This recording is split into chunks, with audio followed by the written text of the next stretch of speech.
Orang baik buat baik ada 99 kebaikan. Satu dia tersilap, yang 99 habis, yang satu diingat. Tapi elakkan daripada menuduh orang lebih-lebih lagi sesat, kafir, bid'ah. Apa yang awak tahu tentang istilah-istilah itu? Nak menghukum orang itu. Alangkah banyaknya orang sekarang menjadi korban kepada opini buruk sangka dekat sosial media.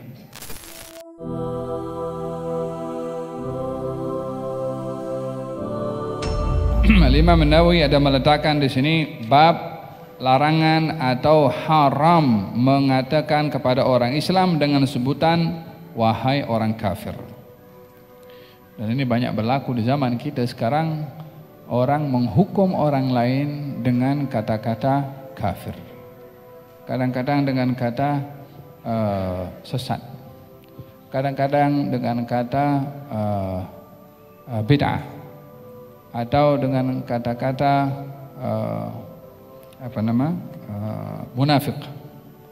Kata-kata labelity seperti ini akibat dan resikonya adalah kembali kepada diri yang mengucap.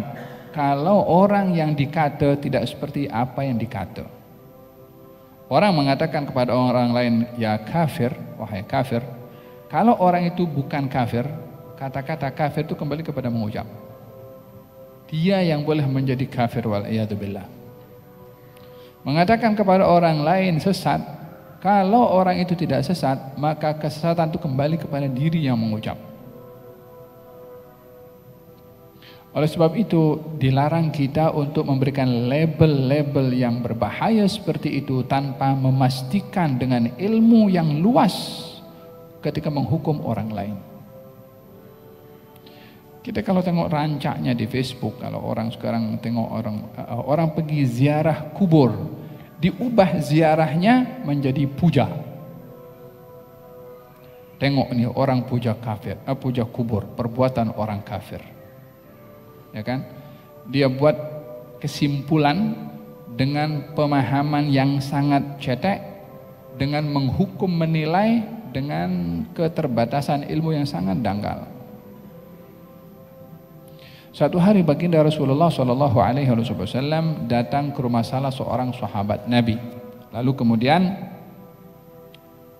jiran-jiran datang. Kemudian Nabi tanya tentang sahabat yang biasa Nabi lihat, tapi kali itu Nabi tak nampak. Mana si fulan? Kalau tidak nama Malik bin Ju'shum atau Malik bin Ju'shum. Walhasil, nama seorang sahabat. Mana si fulan itu? Kata sahabat yang lain mengatakan, ya Rasulullah, dia itu munafik. Kata Nabi, kamu tak boleh bicara seperti itu. Kenapa kamu kata dia munafik? Katanya, sebab saya nampak dia duduk dengan orang munafik.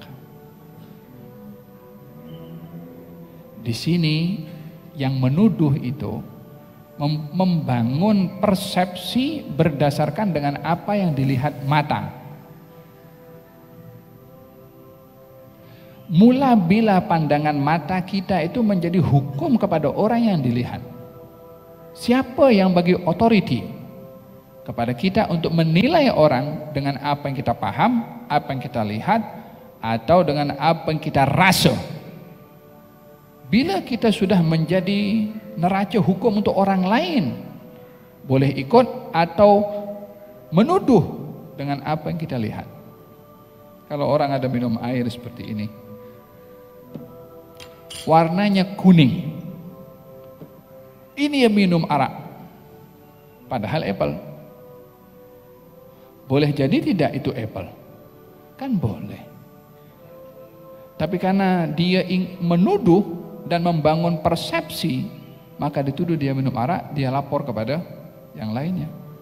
Yang berlaku kepada Sofwan ibn Mu'attal dan Siti Aisyah berjalan berdua. Ketika Siti Aisyah tertinggal daripada kafilahnya Rasulullah, jalan berdua ditemani oleh Sofwan. Siti Aisyah sebab dia perempuan sendiri. Kata kaum munafikin, Abdullah bin Ubay bin Salul, masa dia jalan berdua itu tak ada orang, apa dia buat ya? Oh jangan-jangan dia buat ini, jangan-jangan dia buat itu. Bina persepsi. Katanya ada hubungan sulit antara Siti Aisyah dengan Sofwan bin Mu'attal. Tersebar di Madinah. Semua orang berbicara tentang hal ini. Apa ini? Membangun opini dengan buruk sangka. Alangkah banyaknya orang sekarang menjadi korban kepada opini buruk sangka dekat sosial media. Ingin tahu rancaknya media dengan pelbagai respon, buat benda yang paling pelik. Lebih-lebih lagi kalau terkait dengan agama. Lebih-lebih lagi kalau itu famous sedikit. Ambil orang famous sedikit, bagi komen, halas, semua akan respon lah. Membangun opini pada hal yang tak berfaedah. Fahim dong? So di sini kata Nabi, kamu jangan berkata begitu. Bukankah dia mengucap 2 kalimat syahadah? Kata Nabi SAW tentang orang yang dituduh munafik itu, kamu tak boleh kata seperti itu. Ditolak, diberitahu oleh Nabi untuk tidak membangun opini dengan hanya pandangan mata. Kata pepatah mengatakan, carilah kemungkinan bagi saudara kamu itu sampai 70 kemungkinan. Tapi di zaman kita sekarang, kemungkinan yang positif itu sudah masuk dalam laci. Yang ada kemungkinan negatif. Orang baik buat baik ada 99 kebaikan. Satu dia tersilap, yang 99 habis, yang satu diingat.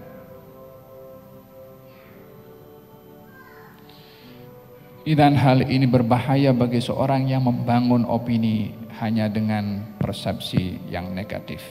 Di antaranya adalah dan filosofi ini yang digunakan oleh kelompok-kelompok ekstremis. Ketika mereka ingin membunuh, ingin kelompok-kelompok tertentu yang ingin mendapatkan kekuasaan, dia berhadapan dengan kelompok yang lain. Maka untuk boleh melawan kepada kelompok yang lain itu untuk mendapatkan kuasa, dan tidak boleh kelompok itu dikalahkan kecuali dengan senjata, kelompok ini tidak mau dikatakan membunuh orang Islam. Jadi apa dia buat? Dikafirkan dulu. Oh ini kelompok yang kafir.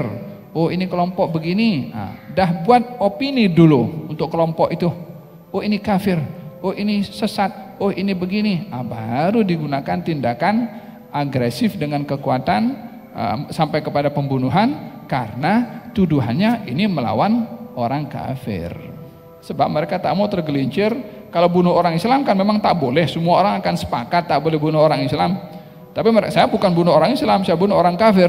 Apa sebabnya? Sebab mereka begini, diukur dengan apa yang dia punya pemahaman dalam persepsinya. Fahim dong? Jangan mudah terbawa dengan opini orang. Kalau tidak tahu, keep silent, diam saja. Buat apa yang patut Anda buat dengan amal soleh kepada Allah Subhanahu wa Ta'ala. Tapi elakkan daripada menuduh orang lebih-lebih lagi sesat, kafir, bid'ah. Apa yang awak tahu tentang istilah-istilah itu?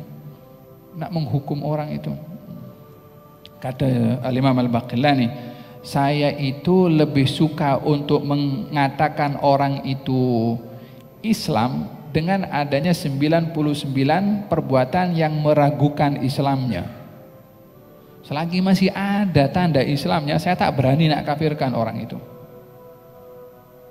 Walaupun 99 nampak kecenderungan dia kepada bukan Islam, selagi masih ada walaupun sikit, dia tak mau kafirkan. Kita punya zaman sekarang 99 tandanya Islam, satu saja yang nampak tidak Islam, yang tak Islam tuh yang jadikan dasar. Yang 99 masuk dalam laci itu. Faham dong? Orang ziarah kubur, minta kubur, sembah kubur. Katanya kuburiyun. Paham dong? Letakkan gambar.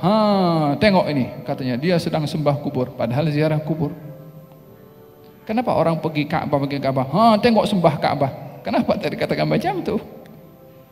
Persepsinya, dia ikut persepsi, saya punya suka lah, ini saya kata dia sembah kubur, yang ini tak sembah kubur.